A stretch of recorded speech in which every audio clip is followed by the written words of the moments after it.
Then on top of that, you have annual registration fees. Then we haven't even talked about the accounting costs. And it opens you up to more scrutiny in the eyes of the government, right? And that's annual. You have to file annually.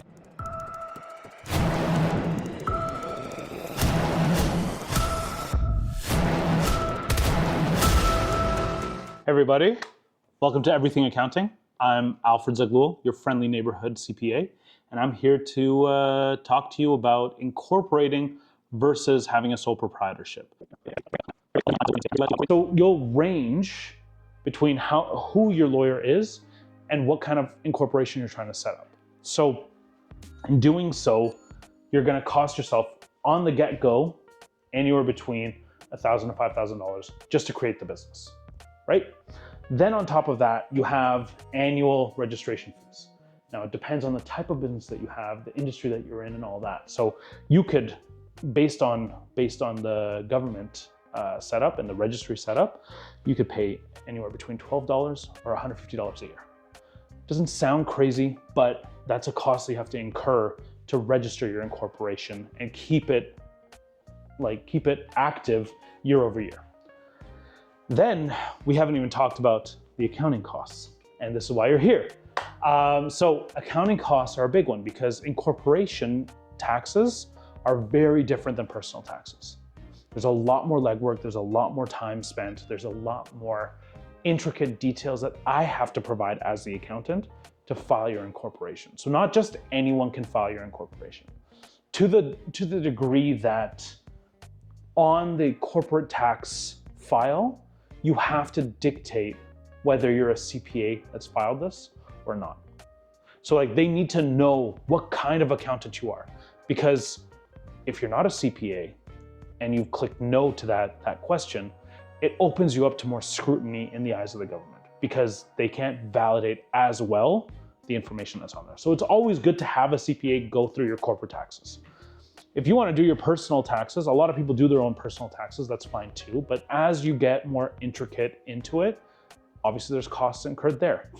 But I typically find that you're looking at a half to a third the price for personal taxes at the high end compared to corporate taxes. So the tax rate is a lot higher, right? And that's annual. You have to file annually for that. So you're incurring costs on all these ends just to have the business exist. That's before taxes, that's before creation, that's before earning any income. Just to have the business exist, you're probably looking at a cost of anywhere between $7,500 to $10,000, right? So there's costs incurred there. Now, if you're setting up the business and assuming that you're gonna take all the money out of the business at the end of the year, fine, but now you've paid $10,000 to just get taxed the exact same amount. It's not really of value, right?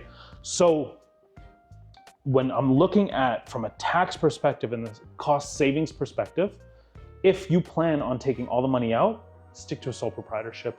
It's just easier and cheaper for you. That's just my suggestion, depending on certain parameters that I'll talk about after.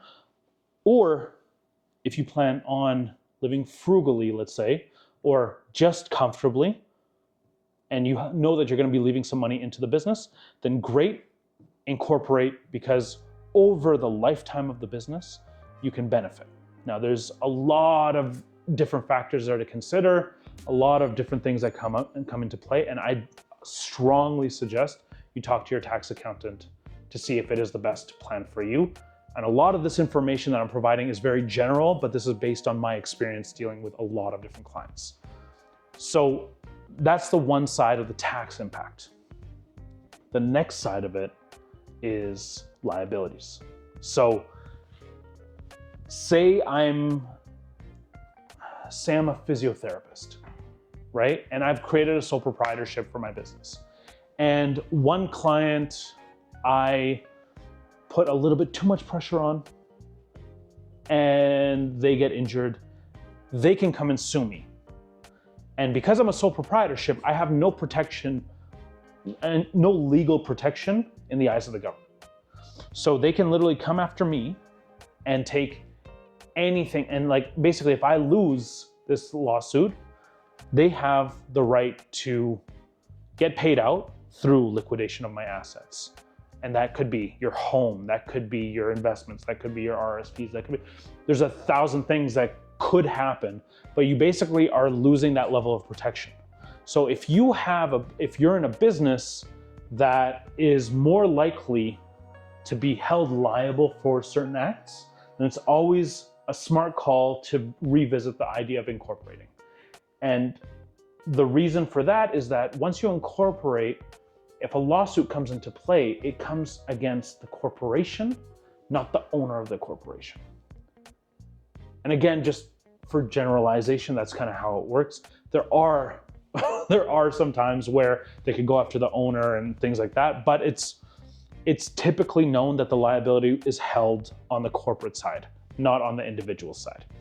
So if someone comes and sues me, they're suing my corporation, not Alfred Zegloul, right? Please, no one sue me. But that's one side of it, is the liability side and the protection side. The other aspect that comes into play, and this is just you having to forward think.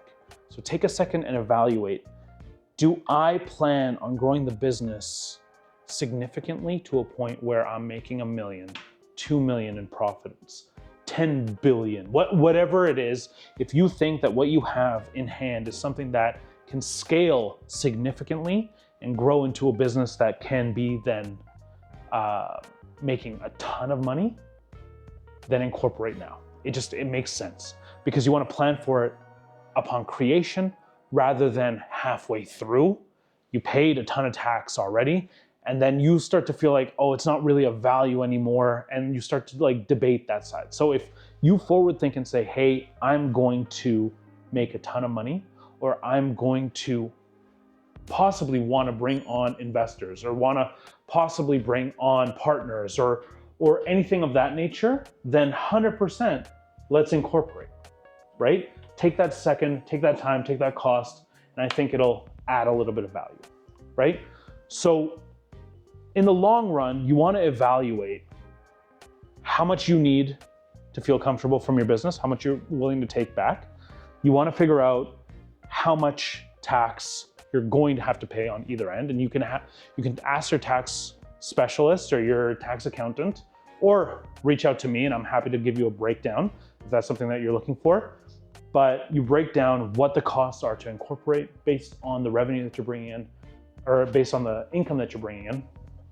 You want to evaluate the total impact of your liabilities. Are there liabilities? Are you open to liabilities? And future thinking. Are you looking for future investment? Are you looking for future acquisitions? Are you looking for future partners? All these things are aspects that you have to consider to be able to then grow and incorporate your business or keep it as a sole proprietorship. So lots to unpack there. And I know it is not an easy decision, but you just have to take that second to really dive in and evaluate. It's not just like everything in accounting. It's not a yes or no answer. It's never a quick like, yeah, do it, or no, don't do it, right? Accounting also, just to be clear here, there's a lot of gray area, right? Because every person's situation is very different. My situation might not be the same as your situation, might not be the same as the next person over's. So you need to understand your situation, talk to the right professional to give you the right answer, and trust that you're getting the right answer. And in doing so, you'll be set up for success. So anyways, that is incorporating versus sole proprietorship. And hopefully you learned something from this experience, from this video.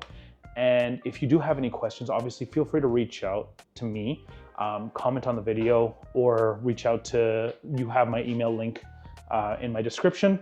So feel free to reach out if you have any questions, and I'm more than happy to help. But for the time, it's been Everything Accounting. I'm Alfred Zegloul, and I just hope you benefited from this video. Thanks.